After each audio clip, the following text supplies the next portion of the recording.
we're going to be talking to Zora of Wild Zora. So super excited about that. Yes. Hey, Good. How are you? good, good. We're busy here. We're doing some new products. So Sammy's Yeah. making some new freeze-dried meals for us. And Okay. yeah, we've Awesome. started work. Yeah. Well, we're just letting a couple more people come on, but I'm Sari with Food Business Success, and I help packaged food business entrepreneurs start and grow their businesses into profitable ones. And we have not actually worked together, but we're friends and colleagues. So We know just to each be, other from Fort Collins, right? You live there. Now you're yeah, newly in Denver last few months. And I think yeah, last time I saw you was at the Winter Farmers Market at Fort Collins. yes, yep, my market. So introduce yourself while people are jumping on. I'm fixing my camera. Okay, There we so go. my name is Zora Tabin, and I'm the co-founder of Wild Zora Foods. Yes. I started this business back in 2014. Then later, back in 2015, my husband Josh joined me, and yeah, we're local. We're located in Loveland, Colorado, Yep. and so a local company doing our own manufacturing.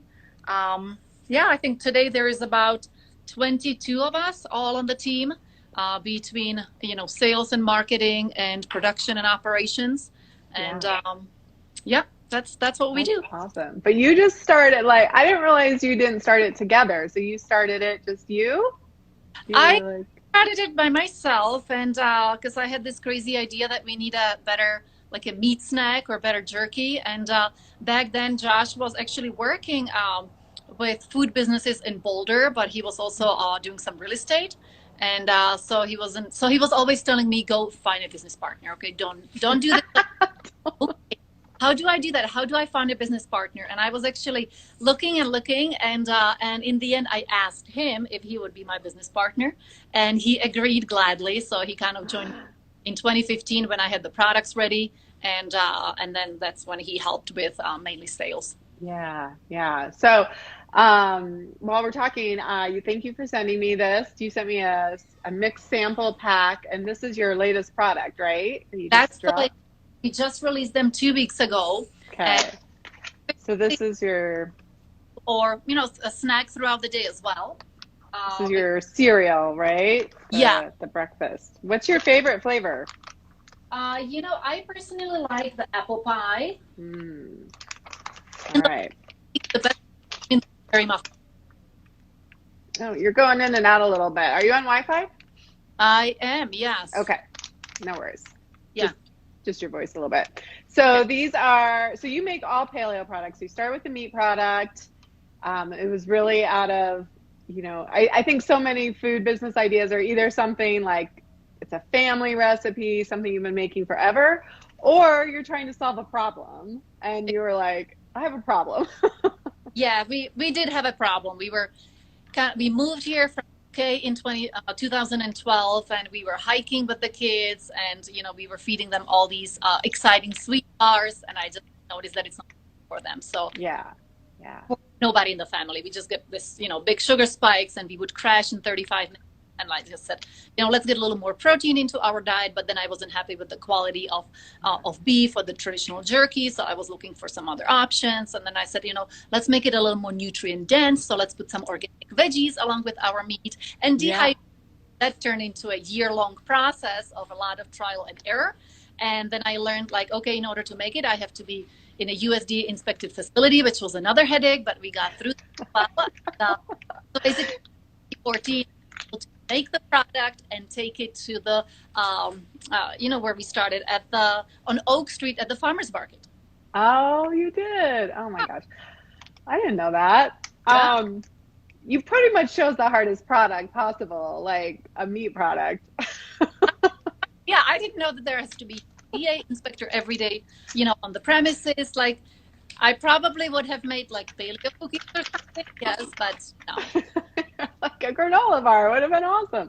All right, so I put this in there. How much water do I just had a Uh, little snack for lunch, so I'm excited. It's my lunch. about a half a cup.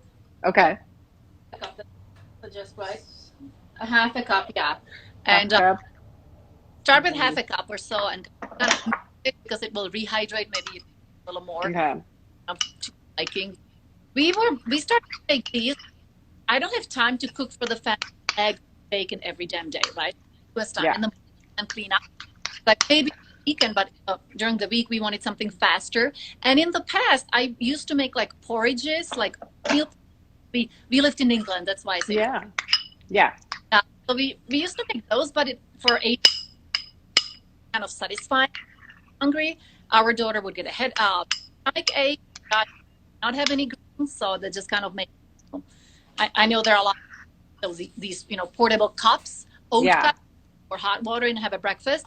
So instead, we replace the oats with organic flaxseed, Mm. just super high Yeah. free, and then we have some nuts there and coconut and also fruits, air dried fruits and air dried powders. So we don't add Right. no added sugar. It's just sweetened with fruit, and so it's a very easy on the go option, or make it at home, breakfast before you have to run out. Or today I just grabbed it with me, or I suppose we have plenty of it here, but I still grabbed mine and put it in my purse and drove it here and made it here. I love it. Yeah, because it's all paleo, so it's just apples, organic, flaxseed, walnuts, coconut, almonds, cinnamon, sea salt. So Mhm. love it. All right, I'm trying the Okay. apple cinnamon. Um, so you had a lot to figure out. I mean, like processing, packaging. I mean, I just Yeah, like early on, we were told like a few Mm, times I was told that I'm crazy, that I should just get a co-packer and focus on sales and marketing instead of trying to make it. And I had this idea, and maybe coming mm, from Czech, like I don't know, maybe maybe it's a European thing. There are much less co-packers in the Czech Republic, by the way, or in Europe. I just talked to a company yeah. and Mm, they're like so co-packers good. common in the US, but not in Finland, for example. So whatever. So I had this idea that I instead, we should make it ourselves, and I see a value in hiring local people as well, of course. But yes, I Mm, had no idea how to make it and how difficult it would be. But I mean, we got help. We called CSU, their meat department. They were super mm, helpful at the very early on, trying to figure out yeah. how to package it. So we got help wherever we could, and yeah, and just over time we figured out, and we're adding more machinery as we need to and as we go, and we have now a little more helpers, but yeah, a lot of trial, a lot Yeah. of and error will get you far, actually. Yeah. I mean, I think the spirit of tenacity and just figuring it out is just so important. And I think people underestimate how important that is when you're starting a business like a Yeah, food product. but again, I would say it's also easier when you have a partner, Yeah. because you can celebrate into and you can stress out together as well. And it's especially a business partner that has different set of qualities and different, I was more on the R&D and operational and production side, whereas Yeah. Josh had the finance. He has a like calculator in his head, and he loves spreadsheets, and he's all about sales and marketing. So that was a nice. Yeah. We were until till now, I would say we're very, we're very divided as far as what we do. So there is no domestic violence either. Right. Like, I don't see you all. You're not in my hair all the time. Yeah, no, Well, we keep it I separate as much as we can. Yeah, I like to think that I help provide that partnership to people who are going it alone, because you do need somebody to help complement you and fill in the gaps and that Totally. kind of thing. I mean, you guys, I think you had an advantage that Josh had been a serial entrepreneur. Yes. So that entrepreneurship piece of like, I'm going to fail and I'm going to fail again and we're going to keep Yeah. trying this, was a big piece of it. So anyway, Totally. little Yeah. Yeah. I think that's one of the things I I love to bring to the table with the solopreneurs, because it's super lonely doing it by yourself. Yeah. Figuring out all parts of the business. It gets, Yeah, yeah, it can be overwhelming. totally, for sure. So you guys got into Whole Foods pretty quickly as a local product. It was kind of the beginning of the paleo movement, like really getting steam. You very quickly got on shelves. And I'm kind of saying your story for you. You can correct me, but because I've heard it a couple of times. But you were just like exploding in the natural grocery store, but the way Josh described it was you were like losing money basically at Yeah, the end of the day. like we were making it ourselves, so saving some margins on that. That was great. But we were at about 800 stores. And yes, we were, back in 2015, advised go to the natural stores, so like natural grocers and Whole Yeah. Foods, and start kind of regionally. So that's what we did too. Then we went nationally with natural grocers. But, 800 stores back in 2017, 800 stores later, and we're just bleeding cash. Yeah. And here we have like, Josh has a fear in his eyes because I was like, honey, you might have to go get a job. Yeah. Absolutely. So let's figure out how to do this differently. And we talked to actually our friends, but also competitors with similar products. And, we learned they're at 3,000 stores and still not making money. Mm.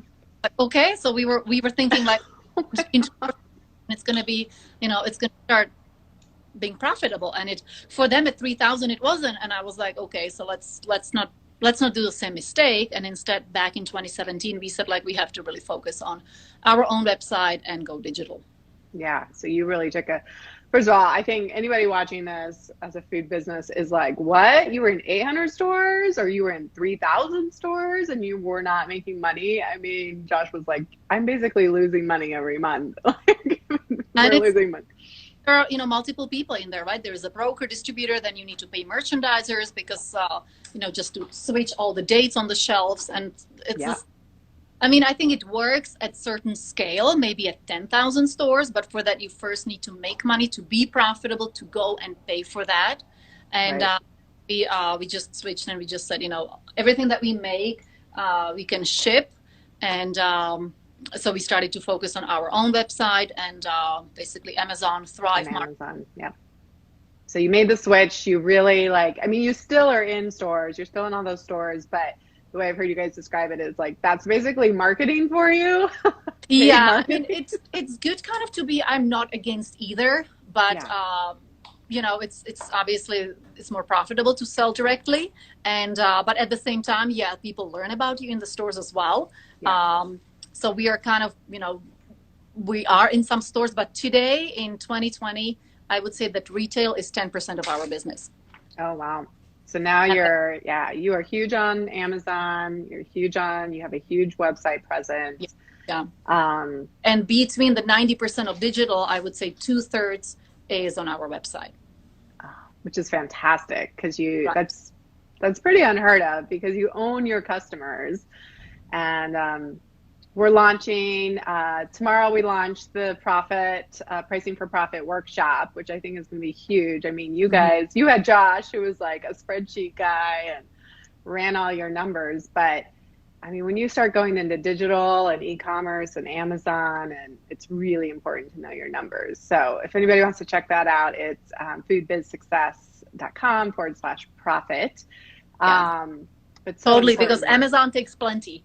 It's good to work with them, but they still take plenty. So yes, it's the best. And then Thrive Market, Amazon is great too. And right, for retail, make sure you always have enough profit margins in it. Yeah, totally. So we're going to cover all of that. But so then you made a big switch. I guess it was 2 years ago, maybe a year and a half. I don't know. Time is like really weird right now. To go into Walmart, which was like a crazy shift. So that opportunity came from Expo West, right? Because we have been going there for 3 years. So back in 2015, we won the Naturally Bolder, the Pitch Slam. People and me sometimes. And so then they paid for the first booth, and then we did, I believe, 2 more years we had a booth. And because we were kind of still, going after the retail. So that's what we were doing. And after that, we just said, okay, enough of retail. Therefore, we were just going to Expo West and we were just walking the shows. We no longer had a table, and we actually were somewhere there, and we met a Walmart buyer, and we gave them the samples. And 6 months later, there was a lot of back and forth and negotiating, and so we went in. We went into about 800 stores, maybe it was 800 or 1,000 stores with 2 flavors, and that's the meat bars. I think that's the barbecue is there, and the lamb is there. And so they took 2 flavors, and like we were scared and we were worried, like, is that the right demographic for us? Is Walmart going to pay on time? Like Yeah. all, and the initial fulfillment took 2 months to make, like nonstop. We couldn't ovens. We had like backup units and backup part numbers because we could not have a single, like a machine failure. Otherwise we wouldn't deliver on time, and then they hit you with fees. Wow. So it was kind of a lot. It was a big bite, but we said, let's take the risk because I was always thinking, healthy food should be available to everybody, to as many people. And, going through Walmart to 1,000 stores was that opportunity. So we took it, and we're still there. And actually we have a meeting with our buyer tomorrow, all on Zoom. And last year we went to see her to Bentonville. That was an experience. And so we're going to actually introduce her one more, the meat and veggie bar. I think we're going to do the taco pork for them. And so a third flavor of the meat bars. And then we're going to introduce her to these meals. Oh, good. Is that going to be your first store for the meals, for the breakfast? Yeah, that would be first retail. Yeah. For those, yeah, because I think those are only on your website right now, right? But there's with the retail, everything takes a long time, right? We have a meeting now, which is, what is it now, July? It would not go on shelves till next year in July. Yeah. I think people really underestimate. You got to have the long game and the short game. Right. Retail takes forever. Going to be all digital and, Yeah. How did any tips for like how you guys went digital and really built up your direct customer base? I mean, your newsletters are phenomenal, and I highly recommend anybody in the food space that you should just subscribe just to get your newsletters and see what you guys are doing. In fact, they're now so much better because we have a real team of people who know what they're doing, okay? I know. It was like Josh and myself writing something, but yes, collecting emails, that was basically the first thing that we started, and we started it at a farmer's market, and when I was doing demos in the stores, I was still collecting emails and sending people to our website, and don't tell the store. But you're probably not supposed to. Right, you don't have to, you can't say that, but I was still, anywhere you can, we were doing, and we're still doing different different Instagram things with other brands, and sharing.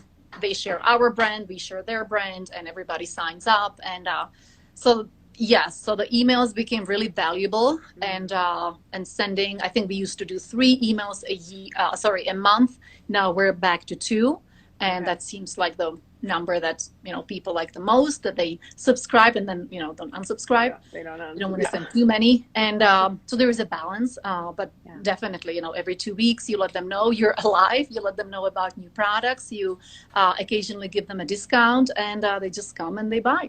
And you introduced, and you built up such raving loyal fans, and so that's a big piece of it too. And we always try to reach out to people on YouTube and on Instagram. And those partnerships take a long time. And I think we only do very, very few paid partnerships, because still now we just, we pay with food. We give them choices. And so it's, if you're limited on cash, that's how you have to start. You start by giving away product. And for that, YouTube reviews are great because it lives there. It doesn't go away after 24 hours. Right. So, we love those. And they always link it to our site and, put their code in it. And we're doing affiliates as well. It's not a big, but we definitely have few loyal affiliates as well. Yeah, you're in that great category in paleo that was already buying online. So how has COVID changed things? Yeah. Are you going crazy? So retail exists. Retail still exists, but it's been hurting badly. Okay. We have some accounts. Walmart is still there, right? But it's been tough, and also just people's buying habits are changing as well. They're more comfortable now to buy online. I know that Thrive saw a huge surge in subscribers. So even with food, because it's people till now probably were not as familiar buying food online, and that has changed. Yeah. So you probably, I mean, thank goodness you already had an online strategy and everything was set Yeah, up yeah, and you and weren't scrambling. thank goodness we kind of make it here. We fulfill it from here as well because I talk to other business founders and a lot of them just maybe don't have the space or don't want to deal with it. But Yeah. that's co-packer takes something, right? Fulfillment company takes something, and it's every cent is meaningful. Yeah. Wow. And if anybody has any questions for Zora, we just have a couple more minutes, but feel free to type them into the chat. But I really So appreciate you tell spending. me, about your upcoming. Is it like a webinar or what is it? So it's a workshop. It is a paid workshop. It's only $97. And I'm giving you the price tool that I use, and you can I think what the mistake, not only people don't factor their COGS correctly, so that's the first thing, but then they forget about all the fulfillment costs of e-commerce. You got your box and your tape and your packing materials and the label, and they think, well, I'm making these great margins on e-commerce, and you can do all that work. And if you're, how do people find you, right? You can't just put a website up and wait for them to come. They won't come. There's your friends and family can only buy so much of your product, right? So that's a big thing. And then I'm co-hosting it with Shannon Roddy, who's an Amazon expert. So he's going to talk about all the Amazon fees and what to expect and how you can actually make money and ads and all that. Do not run out of inventory, okay, on Amazon. Yeah, exactly. Bad thing. That's a bad thing. You get your hand slapped for that. We always have our the listings doubled up, so it's fulfilled by Amazon and then fulfilled by merchant. So That's we smart. have learned that if you run out of product, then it takes 3 months to crawl back where we were before. The algorithm really takes you down. Yeah. So don't run out of inventory. Yeah. So you have how long did these take to do your R&D for the cereals? I would say much longer than I expected. That's everything. We were we were not 100% on it. We were kind of thinking about it, thinking about bulk, thinking about single portions, and it just took a little longer than it should. I think it was it was a good year. It was a good year. And I think the easier part is always what Sammy does here with tasting, and then we put it into a spreadsheet, and we first cook with a flavor, and then we cook with a spreadsheet, and then the packaging comes, right? And then so these are not all the meat bars are under the USDA, so those need a different label approval that basically goes through the USDA, and that can take up to 8 weeks. Yeah, I mean they will take their time, and there is back and forth, and so with USDA the labeling can take up to 8 weeks. The FDA we now get a help with our lawyer, who basically looks through everything, and it's pretty detailed. There's a lot of details, so that has taken, I would say, the whole approval of these packages, all the sides and inside, and then getting them printed and all of it. It just takes always longer than I would like or than I would expect. I know. People I work with are like, can we get this up in a month? I'm like, no, it takes a lot longer. Yeah. We have also learned that if you are, I'm impatient and I want to have it done immediately, but we have later on, we have actually improved a flavor. We kind of had another thought let's try this ingredient. And just by taking the time, gave us the opportunity to improve the flavor and think of a different messaging as well. I don't think it's such a bad thing, in the end. Yeah, it can be a good thing to wait, and then you're tinkering around and fixing some things. Yeah. Totally. And then you also have some soups. You have some ready to eat soups and teas. Yeah. So you have quite a diverse product line. We have I would say 4 different product lines, and which makes it, by the way, very complicated for production. So that's what I would not advise. To one and out of it, so you can justify, machinery, so you can, get your ROI within 8 months or something. But these because they're allergen, there are nuts in it, so we make them on a completely different floor, on machines.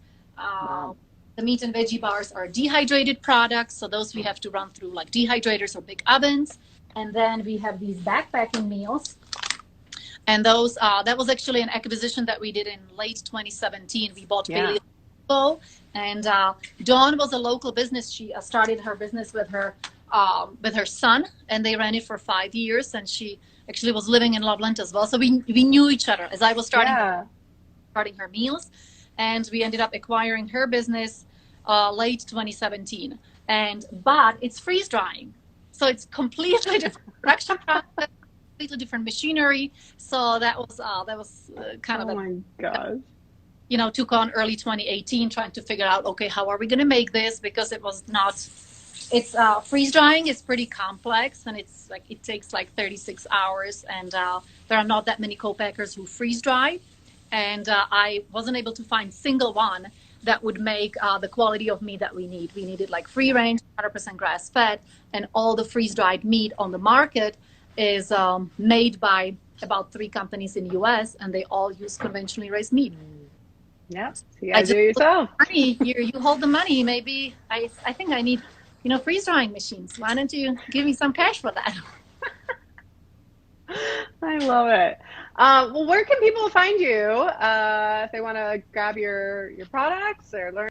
I mean, I think you should follow you guys on social media. And so the best is to sign up for our newsletter, wildzora.com. You will immediately get $8 off on your first order. Right. And so, you know, I will always direct you to our website every 2 weeks. Hannah and her team, they send newsletters. Occasionally there are some discounts as well. So I think that's also where you find all the whole line, because stores have, you know, few items from each line. So it's not complete to find it in the stores. Yeah. Awesome. Any last, you know, I mean, you know, I work with a lot of very small producers, people just starting. I mean, and you did too. You just started at a farmer's market. And that was awesome. That was the best experience we had. It was the late summer of 2014. We kind of got there late because it took me for a while and whatever. So, but it was the best feedback we have gotten because people were there. So first of all, you know, will they like it? Are they willing to pay for it? And that was, you know, there was a lot of learning. And actually from that, we learned that people, what were they saying? Oh, we used to make them bigger, the bars. Oh. And much food, put a Ziploc on it, we can't finish it. And don't always listen to your customer because they also don't know. Instead, we made them smaller so they can eat it on one sitting. Yeah. And we never wanted to put the Ziploc on it because as soon as you open it, there are no preservatives. So that would, you know, you compromise it. You need to eat it or put it back in the refrigerator or put it in a refrigerator. But so we actually made it smaller and, you know, reduced the price. Right.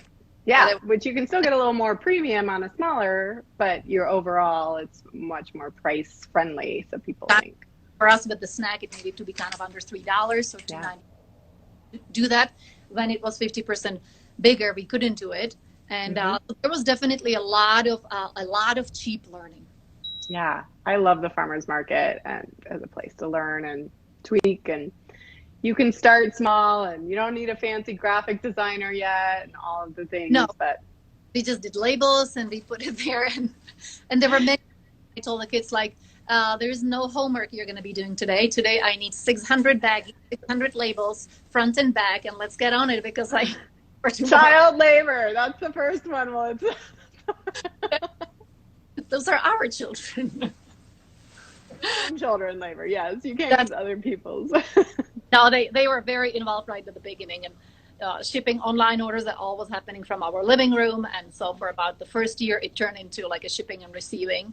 And everybody made few compromises, but it kind of all worked out. But I would say I don't know if I have a big advice. I personally wouldn't do it alone. I would get a partner, get to know the partner first. And but I think it's always easier to have, you know, another person or 2 people. I would say up to 3. When you have 4, then it's hard to make any decision. But I would 2 to 3 founders. Yeah. Nice. Awesome.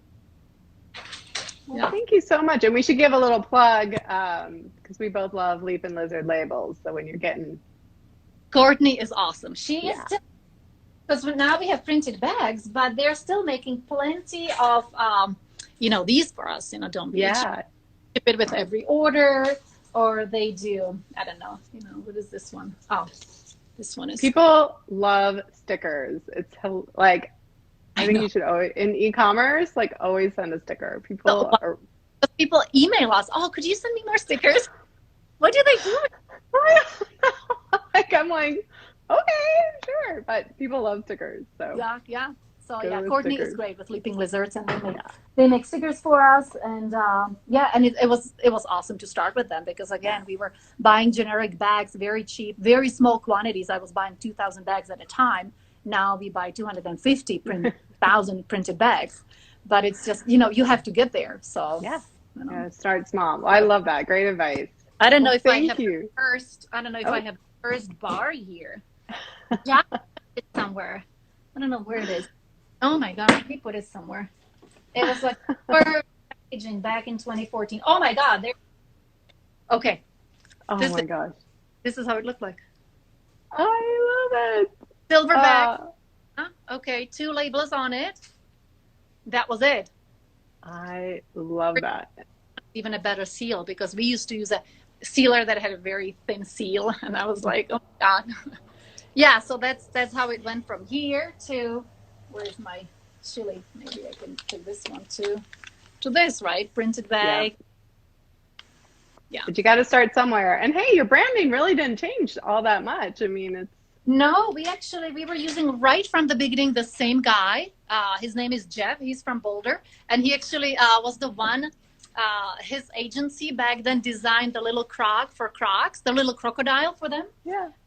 So we have been working with him since 2014, and It's been a great partnership, because he just, he knows who we are, and so it's easier when we tell him like, oh, we're making now something like that. He knows immediately. He knows exactly. Yeah. Our marketing team also gives him like, no, Jeff, do this. They have plenty of their input, but it has been nice to work with one person. Yeah, I love it. Well, thank you so much for giving us some time. I know you are busy. You have a big staff now, and you're killing it. So I love it. But thanks for your time. One step at a time. Hey, thank you. Thank you so much for having me. Yeah, you bet. Okay, bye. Bye.